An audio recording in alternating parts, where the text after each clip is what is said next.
De volta com o programa Piracicaba Agora. Gente, o nosso quadro Saúde Agora. Oferecimento Unimed Piracicaba. Presta atenção no nosso quadro. É informação sobre saúde para você que está em casa. E nós estamos aqui ao vivo. Dr. Mauro conosco aqui, gerente de recursos humanos da Unimed Piracicaba. Mauro, é um prazer recebê-lo aqui. Obrigado, viu? Prazer todo nosso, ser convidado para participar e partilhar um pouco da experiência do dia a dia da nossa cooperativa. Obrigado, viu?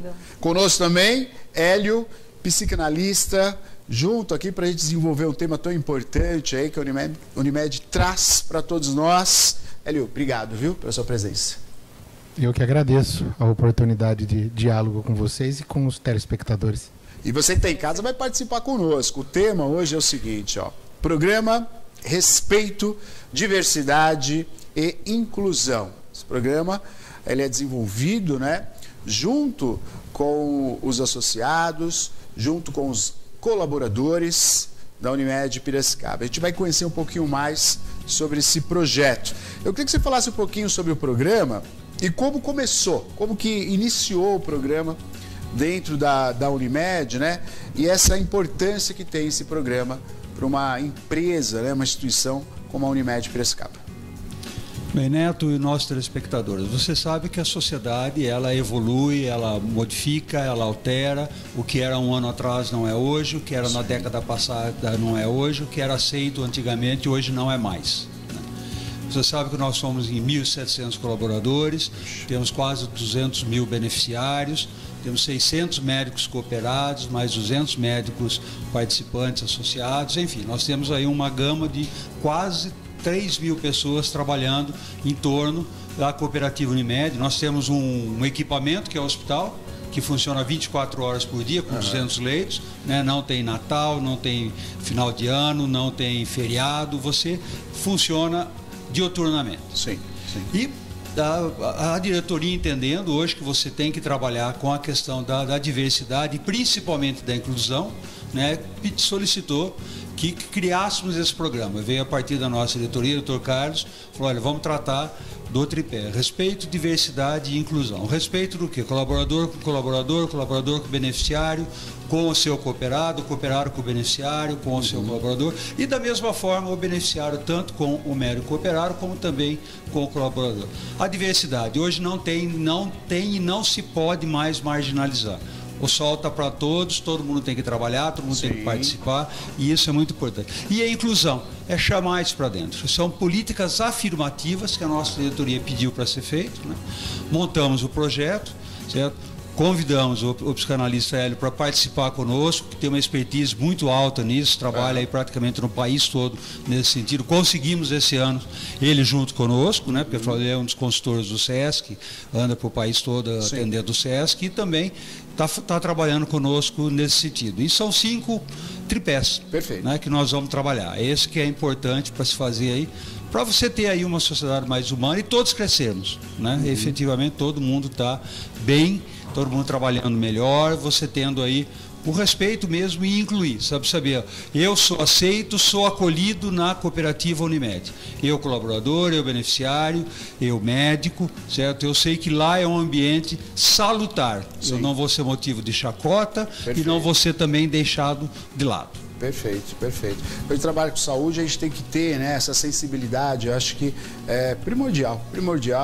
A Unimed Piracicaba com essa quantidade, né, de colaboradores tão importante, porque necessita, né, são colaboradores ativamente trabalhando, cada um na sua função, na sua formação, mas quando a gente fala do respeito, a gente está, é justamente aquilo, de dentro para fora, e quando se fala num plano de saúde, quando fala numa assistência à saúde, a gente está falando também com o assistido, né, que está lá dentro. Quando você reverbera aquilo que você acredita, que o grupo acredita, quem está lá por um motivo ou por outro motivo, está de passagem, está internado, vai fazer uma operação, acaba também adquirindo esse conceito tão importante. Parabéns à diretoria por tomar tomar esse passo tão importante, né, Mauro?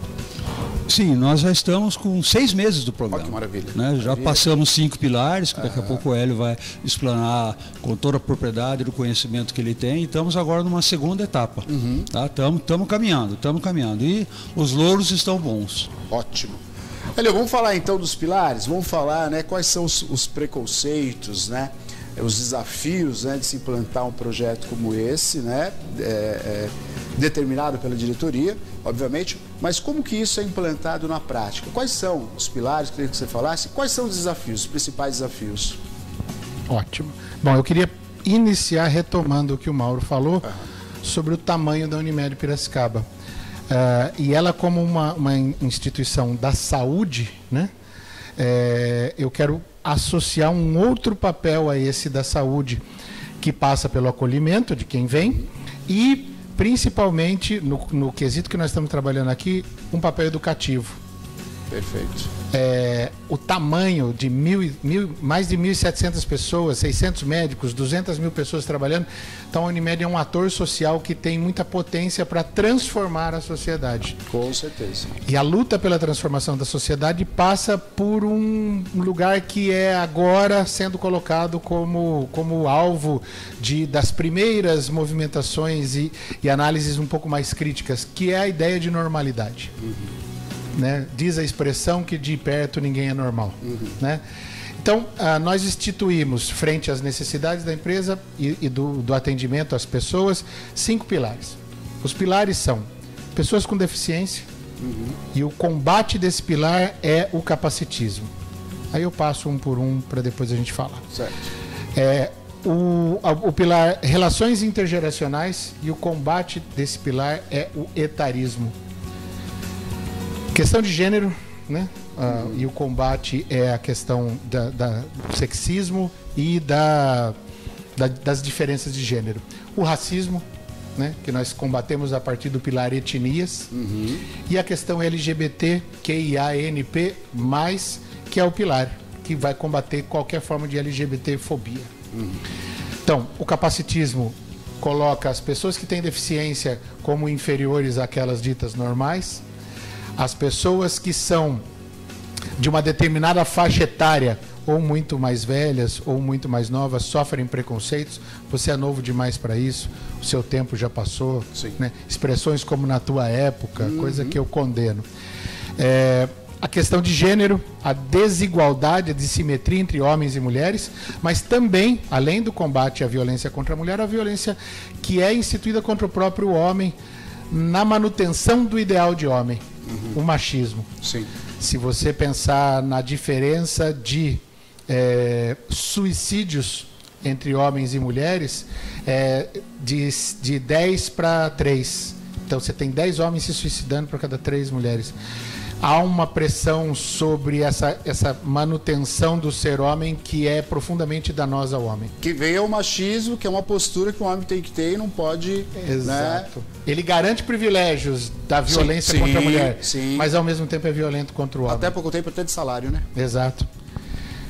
O pilar etnias, que vai combater o racismo, que é um tema que atravessa o tecido social brasileiro desde 1535.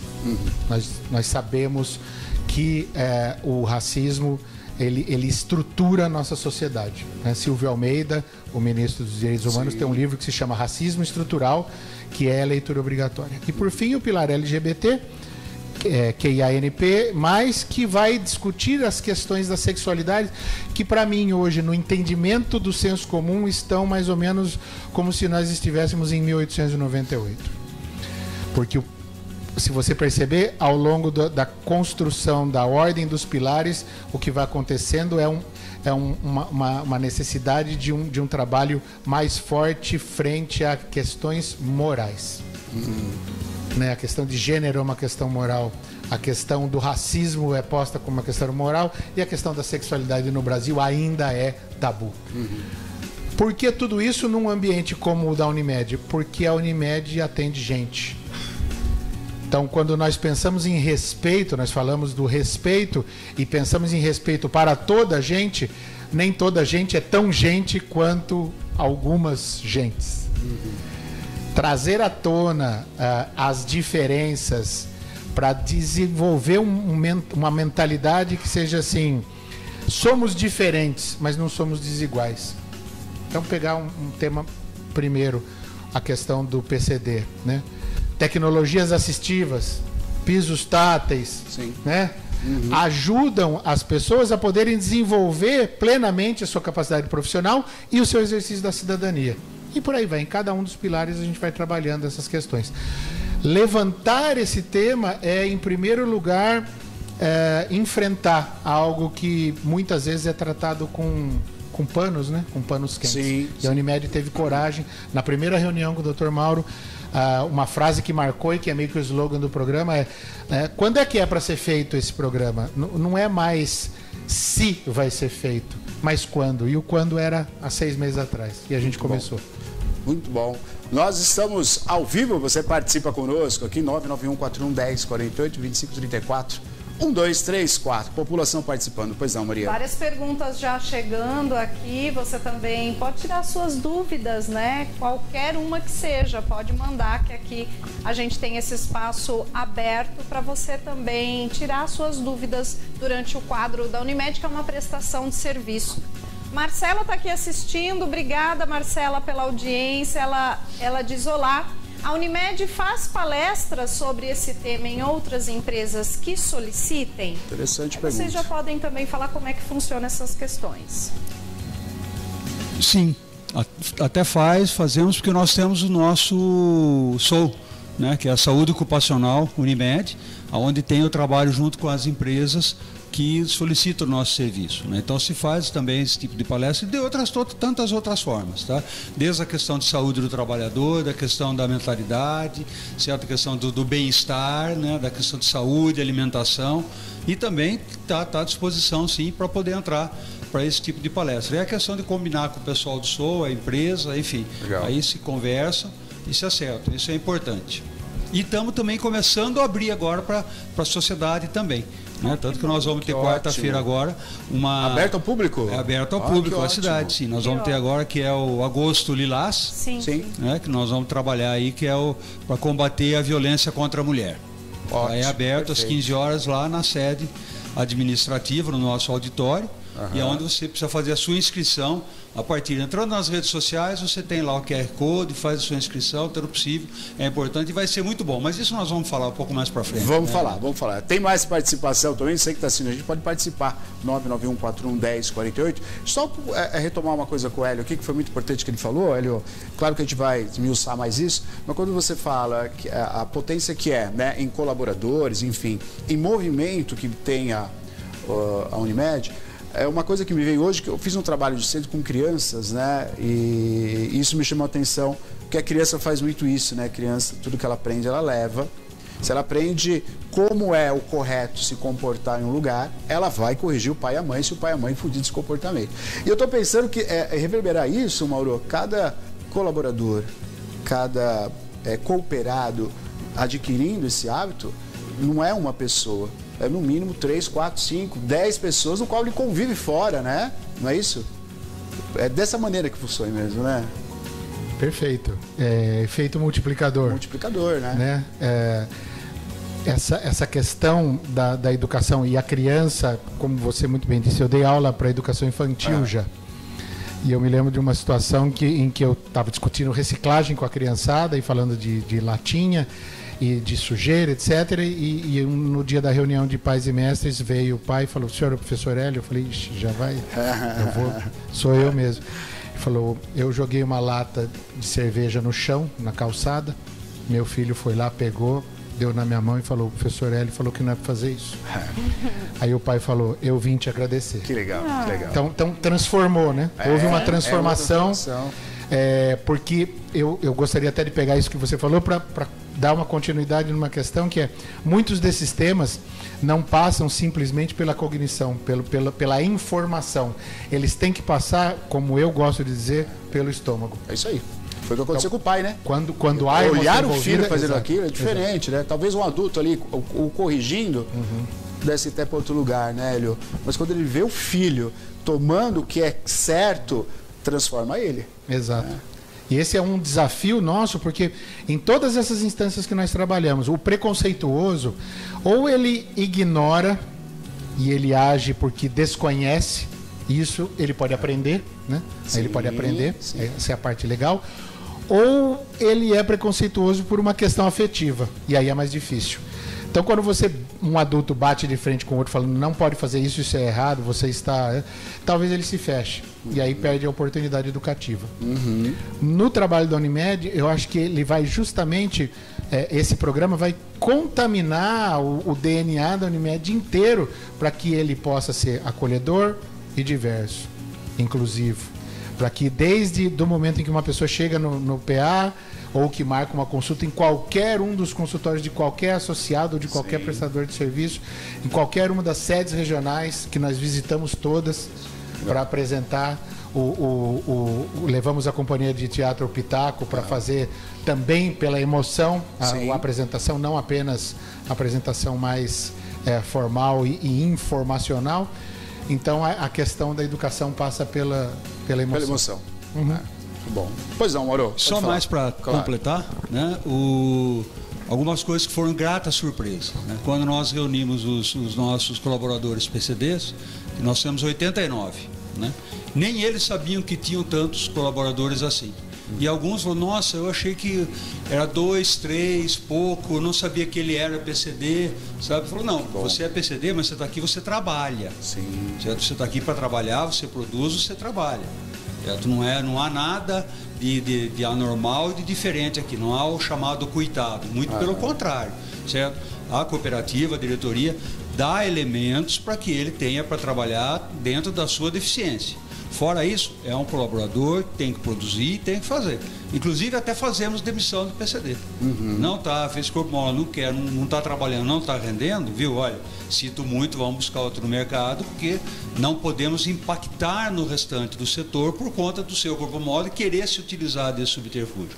E outra grata satisfação também, e surpresa, foi o etarismo. Uhum. Porque assim, nós temos na cooperativa pessoas com 20, 30, 40 anos trabalhando. Sim, né? Nós somos pessoas com 60 anos, 70. Nós temos 2 colaboradoras com 80 anos. Com um know-how maravilhoso. E mantendo, né? E trabalhando. E qual é o grande problema? Entra o jovem de 18, 19, 20 e poucos anos, que já é uma outra pegada, uma outra olhar, entende tecnologia, faz, né? É aquela pessoa de um pouco mais de idade, de 20, 30 anos, ela falou, aqui que vem esse fedelho aqui querer falar isso para mim. Não, pelo contrário, vamos aproveitar o que ele tem de conhecimento tecnológico, de vivência, pouca de vida, sim, mas ele tem uma outra abertura, um outro olhar, certo? Para que ele possa, com isso, agregar quem está há 30 anos. Certo? Uhum. E esse novo também tem que entender que a experiência desses 30 anos tem muito a acrescentar na vida funcional dele, na vida profissional, no seu crescimento. Né? Uhum. Essa simbiose, não é porque eu estou novo aqui ou porque você está faz tempo aqui. Pelo contrário, certo? Nós temos que trabalhar juntos, fazer e ter essa unificação. E isso foi também em todos os outros nossos pilares. Né? E nos demais, em todos eles, né, uma coisa que a gente sempre ouviu depois, principalmente mais o Hélio, que as pessoas iam falar muito com ele, dizendo, olha, eu não sabia que ia ser ouvido. Eu não sabia que tinha esse problema. Sabe, quer dizer, eu sofria isso ou acontecia aquilo, mas eu não me dava conta. Passou a dar conta a partir das intervenções. Não, sabe, aquilo lá é normal acontecer isso. É normal ter piada fora, porque eu sou negro. Inteira. Sabe, é normal ter a piada porque eu sou deficiente. É normal ter piada porque eu sou nordestino. Sabe, não é normal nada. Isso não é mais normal. Sabe, isso é falta de respeito. Sim. Sabe, não é nem por isso, não, muito pelo contrário, tá? Muito bom. Estamos ao vivo, assunto importantíssimo aqui no programa Piracicaba Agora. Estamos falando dessa postura que a Unimed, né, há 6 meses implantando esse projeto, mas é uma postura que você que está em casa começa a entender que é para todos os lugares, para todas as famílias, né, para todos os trabalhos. E tem participação do público. Pois não, Maria? Tem sim. Apresentamos aqui o doutor Hélio, que é psicanalista, e o Simão. Ele está querendo saber, doutor, o que faz um psicanalista e o que é psicanálise? Boa pergunta. Muito bem. Um psicanalista, ele é um profissional que trabalha a partir da palavra. A principal ferramenta do psicanalista é a escuta. Então, dizia Freud, pai da psicanálise, né? Que a psicanálise é uma forma de escuta que privilegia a escuta atenta, desligada de qualquer julgamento, para que o sujeito possa falar. Ao falar, nós nomeamos o mal-estar, né? Quando nós falamos, nós podemos colocar para fora aquilo que muitas vezes ainda não tem palavra e é um sofrimento que angustia.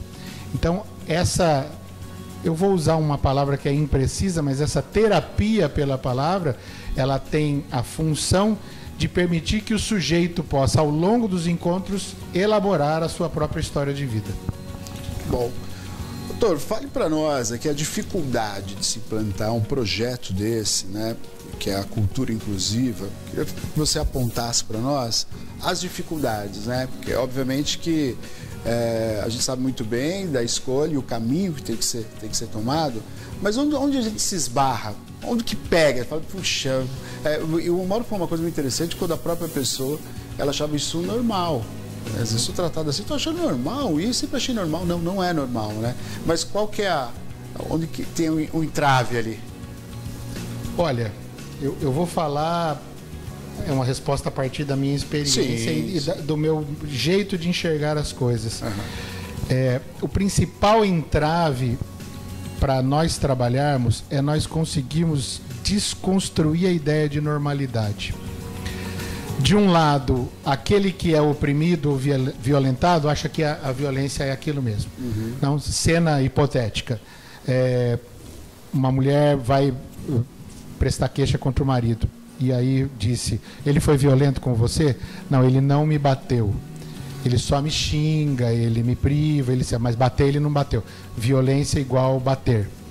Isso é um conhecimento do senso comum que está equivocado e que culturalmente vai se transformando. Uhum. Aí a psicanálise é legal porque as palavras indicam isso. Sim. Quando a pessoa aprende a palavra que significa o sofrimento dela, racismo, por exemplo, ela vai poder começar a dar conta de transformar a própria realidade. Uhum.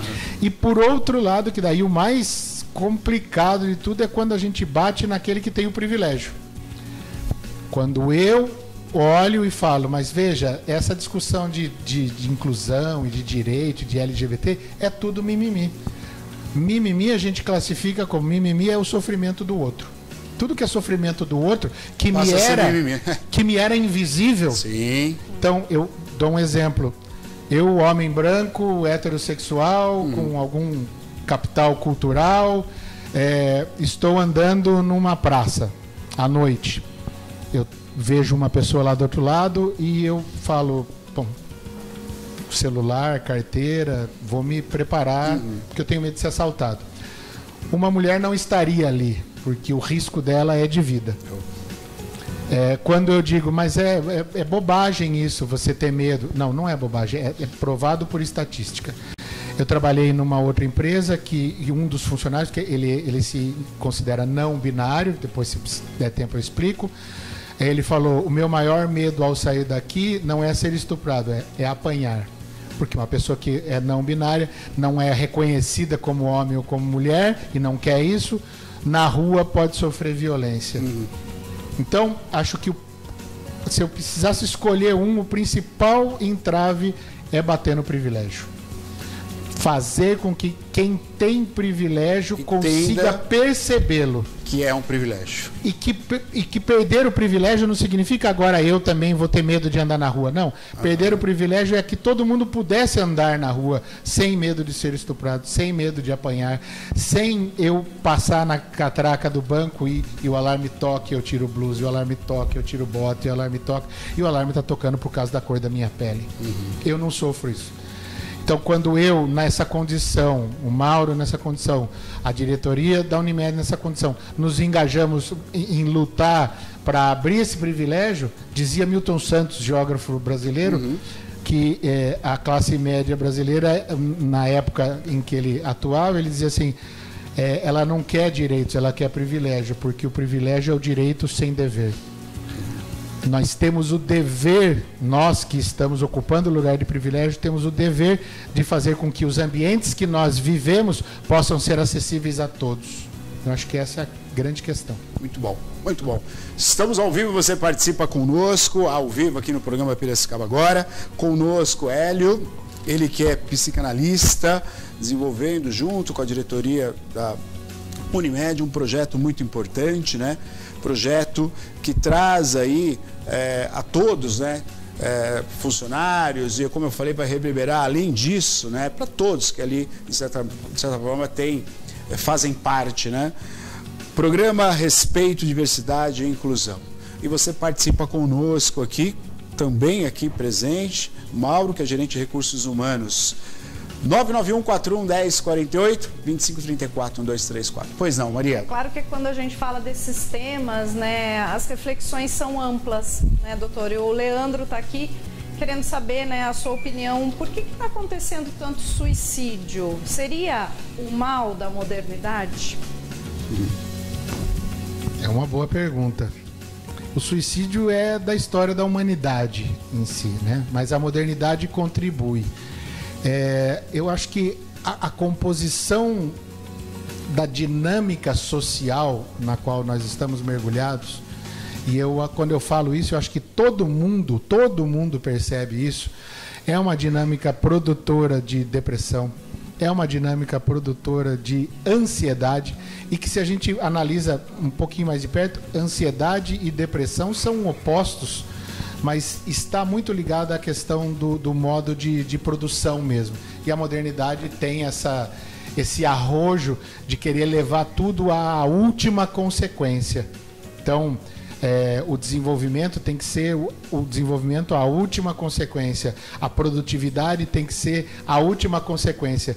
Então, eu penso aqui, por exemplo, nós vivemos hoje um uso de medicalização oficial, já excessivo, mas nós vivemos um uso de medicalização off-label, que é o uso distorcido, um uso para buscar outros efeitos. Então, por exemplo, remédios que são da área da psiquiatria, usados para serem estimulantes. Para quê? Para eu esticar. Ele falou de suicídio, mas eu coloco no caminho disso o burnout. O que é o burnout? Exato. Esticar, e de repente esse elástico não volta. O cara quebra. Né? Esgarça e não volta mais, né? E uma outra questão da modernidade, que eu gostaria de apontar, porque, como que ele chama mesmo? Leandro. O Leandro, eu ficaria aqui a noite inteira para te dar essa resposta, né? Mas um outro ponto no momento em que nós temos maior comunicação, maior possibilidade de comunicação, cada um com o seu dispositivo no bolso, podendo falar com o mundo inteiro, nós nunca tivemos um déficit de comunicação tão grande. Tem meios de comunicação, mas não estamos nos comunicando. E o suicídio é a solidão. O cara do teu lado não sabe que hoje à noite você está planejando se suicidar, porque vocês não se falam. Então, contra o suicídio, o cuidado. Contra o suicídio, a atenção. Você está bem? Contra o suicídio, a luta contra o machismo. Porque é essa marcação que diz o homem tem que aguentar tudo. É um mito destrutivo e que vem, justamente como o Leandro falou, com a questão da modernidade, embora em outros tempos também houve o suicídio. Ao vivo com o programa Piracicaba Agora, mais participações pelo WhatsApp. Diga, Má. Tá aqui o Cláudio assistindo a gente, já agradeço a sua audiência, Cláudio. Ele dá parabéns à Unimed por voltar o olhar para esses temas tão importantes. Sou cadeirante e agradeço muito. Obrigada, viu, Cláudio, pela participação. Queria também que vocês falassem a respeito do racismo brasileiro. A gente precisaria de muito mais tempo com vocês aqui, porque é claro que é uma discussão ampla, né? Mas falar um pouquinho sobre esse tema específico aqui no nosso país. Bom, o racismo constitui o tecido brasileiro, o tecido social brasileiro, a estrutura de funcionamento da nossa sociedade, ela é construída em cima de uma divisão racial. O que é o racismo? O racismo é a consideração de hierarquização das pessoas a partir daquilo que se usa o termo raça. Mas eu preciso lembrar duas coisas. A primeira é que o Homo sapiens sapiens é uma espécie que não tem sub-raça.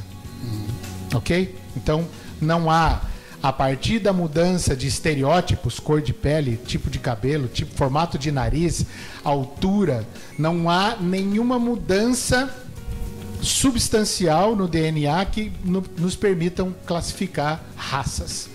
Ou seja, eu estou querendo dizer que a ideia de raça, do ponto de vista biológico, como possibilidade de hierarquização das pessoas, é uma ficção. Ou, se eu quiser ser um pouco mais radical, uma mentira. Uma mentira construída na época da exploração europeia, que tem a ver com a modernidade, né? Que tem a ver com o capitalismo, que tem a ver com a expansão europeia, que sai do continente e encontra outras culturas que já têm o seu desenvolvimento, mas um desenvolvimento díspar, e há uma dominação. Para que houvesse a possibilidade de se exportar seres humanos como mercadorias, que foi o caso do fluxo migratório da diáspora africana para cá, América do Sul, América Central e América do Norte, houve a necessidade cultural de justificar para o próprio branco que o negro não tinha alma, que o negro era algo inferior. Lutamos muito para conseguir quebrar isso, né? Ainda não conseguimos. Então, essa estrutura, depois do final da escravidão, simplesmente se abre a porteira e fala: boa sorte, nós vamos importar agora, né, já não mais mercadorias, mas nós vamos trazer os imigrantes europeus para poder, além de ser mão de obra qualificada, ao currículo oculto aí de branquear a população. A partir daí não há políticas afirmativas, até então, que corrijam esse dado histórico e essa diferença. Então, a ideia de inferioridade de um e superioridade do outro, no caso o branco, ela está inscrita na forma cultural do nosso país. E aí, é importante a gente também notar que essa questão, há pouco tempo, vem ganhando mais e mais e mais força, e o movimento negro vai ganhando espaço para poder se colocar a partir de uma narrativa própria, porque a narrativa sobre o negro e sobre o indígena no Brasil foi feita pelo aquele que se chamou de colonizador. Sim. Então há uma narrativa que agora começa a sair da infância. Etimologicamente falando, infans é aquele que não fala, que é falado pelo outro.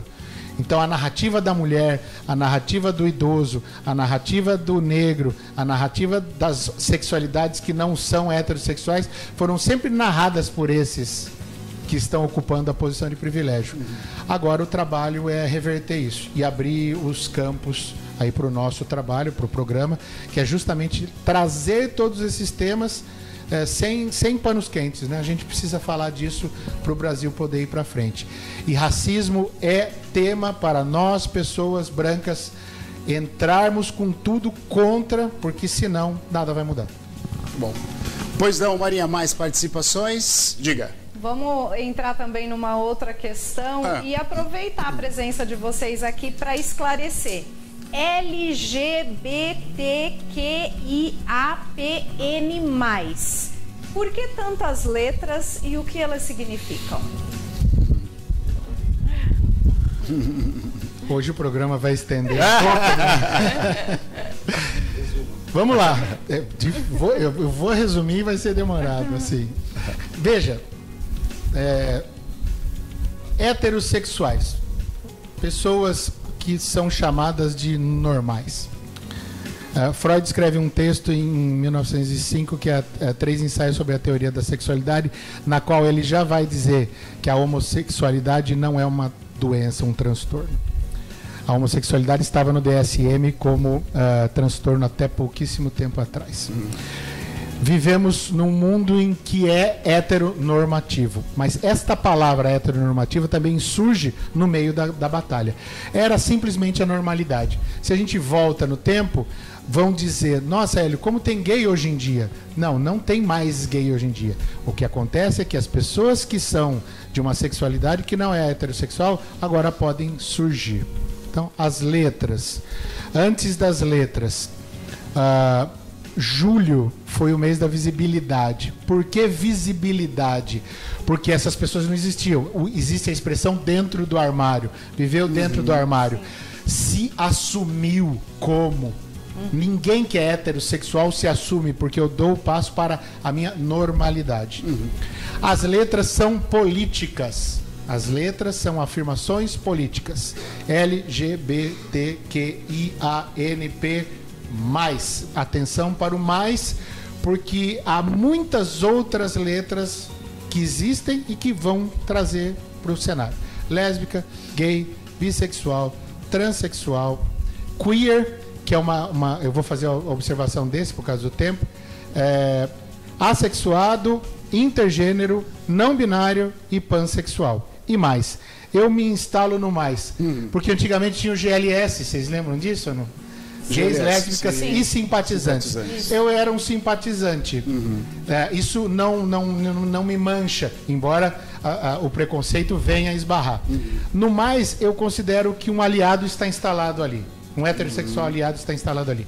E por que visibilidade? Porque só existe quem é visível. Vou dar a expressão do privilegiado homofóbico. Eu não tenho nada contra. Ele vai começar assim agora a discussão. Sim. Mas, por exemplo, não precisa beijar no shopping. Não precisa andar de mão dada no shopping. Não beijar e não andar de mão dada no shopping significa, em outras palavras, olha, você não precisa existir. Você não precisa existir. Porque se eu não existo socialmente, eu não existo. Volto para o armário. Então, as letras, elas são um movimento, na minha modestíssima opinião, provisório de constituição de existências. L, surjo, apareço. Vou lá para Paulista e digo que existo. G, B, T, etc. Só que tantas letras aparecerão quantos corpos existem na humanidade. Nós não temos 8 bilhões de letras. Então, eu espero que as letras sejam mesmo levadas ao máximo para a gente uma hora conseguir perceber que mesmo as letras esgotam, mas socialmente elas são relevantes, e que cada corpo constitui, na sua singularidade, uma sexualidade própria. As letras são um ato político necessário para quebrar a hegemonia da heterossexualidade como sinônima de normalidade. Perfeito, perfeito, excelente. Quero agradecer sua presença, Elio. Valeu, acho que é muito importante. Pauta excelente, viu, Mauro? A gente falar sobre isso. Parabéns mais uma vez, a Unimed aí tomando a frente. E foi perguntado aqui sobre palestras, aberto público. Vocês vão fazer uma palestra aberta para o público? Nós vamos lá na quarta-feira agora. Terça-feira. Terça-feira, desculpe, dia 20, na terça, dia 20. É sobre o tema do que nós estamos no Agosto Lilás, né, que é o combate à violência contra a mulher. Contra a mulher. Porque a Unimed, ela está preparada, o hospital está preparado para receber a mulher vítima de violência, seja ela emocional, seja física ou seja ela financeira. Né? Tanto que vai participar da Unimed a Fabiana Medina, que é a nossa enfermeira-chefe, coordenadora do pronto atendimento, e a Paula Pires, que é a coordenadora da psicologia. Há todo um protocolo validado pela diretoria que no atender tanto da enfermagem como do médico também que atende naquele primeiro momento, olha, essa é uma mulher vítima de violência, vamos então trabalhar. Internamente nós estamos preparados, certo? Estamos preparados, pratica, faz, tem todo o trâmite necessário. Convidamos para participar conosco a doutora Olivia, que é a delegada da mulher, que tem inclusive especialização nessa área, ela é muito boa, certo? A comandante Lucineide, que é da Patrulha Maria da Penha, certo? A doutora Daniela Coimbra, que é da OAB Mulher, que também trabalha com isso. A Seguese, que é a Simone Seguese, que tem o projeto Heróica, exatamente, o projeto Heróica, que participa conosco, certo? E as duas internas, né? Então nós vamos fazer, olha, nós da Unimed trabalhamos, sabemos fazer uma lição de casa e cumprimos com a nossa necessidade bem feita. Vamos agora ver o olhar externo. Que olhar externo, veja como nós também trabalhamos aqui. Cidade de Piracicabana, participe, vá. Inclusive nós vamos gravar Isso depois vai ficar nas redes sociais da Unimed, que será 1h30, 2, né? O professor Hélio, que vai intermediar a roda de conversa, vai ser uma coisa leve, mas é um assunto pesado. A gente sabe disso, mas vai ser um assunto esclarecedor. Certo? Tanto do ponto de vista da patrulha Maria da Pena, que faz o primeiro embate, certo? Da doutora Olívia, que sabe como tratar, como atender, o projeto Heróica, que faz o acolhimento maravilhoso, tanto jurídico como social, certo? A doutora Daniela, que tem também um trabalho muito forte nessa área como advogada, de atuação nisso, inclusive com as próprias colegas advogados, que hoje a maioria dos advogados são mulheres. Né? Você, enfim, nós pegamos aí, são mulheres expoentes da sociedade piracicabana, mulheres de destaque, que têm atuação, e colocá-las todas juntas para cada um falar da sua experiência, trocarem conversa, conversarem, né? Enfim, ter aí um entrosamento que eu acho que todos ganham. Né? Ganha a Unimed, o nosso colaborador que vai estar assistindo, ganha quem vem de fora assistir também, certo? Ganham elas também, porque elas vão estar vendo outro ponto de vista, né? Eu tenho certeza absoluta que elas até têm ideia de como é o tratamento interno da Unimed, mas não como é no dia a dia. Certo? Como faz a nossa psicologia, como faz a nossa enfermagem, para dar aquele acolhimento, para dar aquele conforto, certo? E dizer àquela mulher, você tem direitos, você não está só, certo? Essa é a intenção da terça-feira agora, dia 20, às 15 horas, esse encontro aí, que eu tenho certeza que vai ser maravilhoso. Vai ser muito rico, muito rico. E nós estaremos lá fazendo a cobertura. Sim, estaremos lá. Ah, que ótimo, estará lá com a gente. Então a divulgação certamente será bem maior e bem melhor. Com certeza. Muito obrigado pela participação. Só um detalhe aqui, falando sobre os privilégios, né, o que você colocou, tem um documentário muito legal, um documentário que foi feito muito antes da pandemia, chama-se O Riso dos Outros. É um documentário que fala sobre o humor.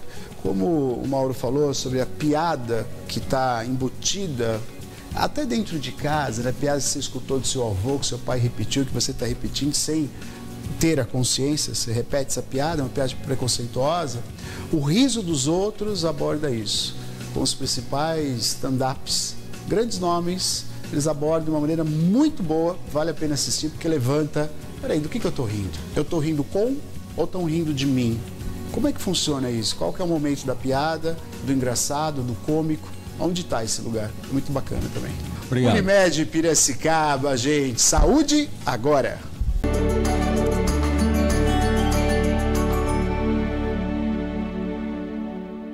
Maria, chegamos ao final do programa. Chegamos ao final, passou muito rapidinho. Passou mesmo, né? Hoje passou muito rápido. Eu quero agradecer a companhia de todos, desejar um ótimo final de semana. Tchau, tchau. Obrigado a todos, vai ser diferente. Fique com Deus. Até amanhã. Tchau.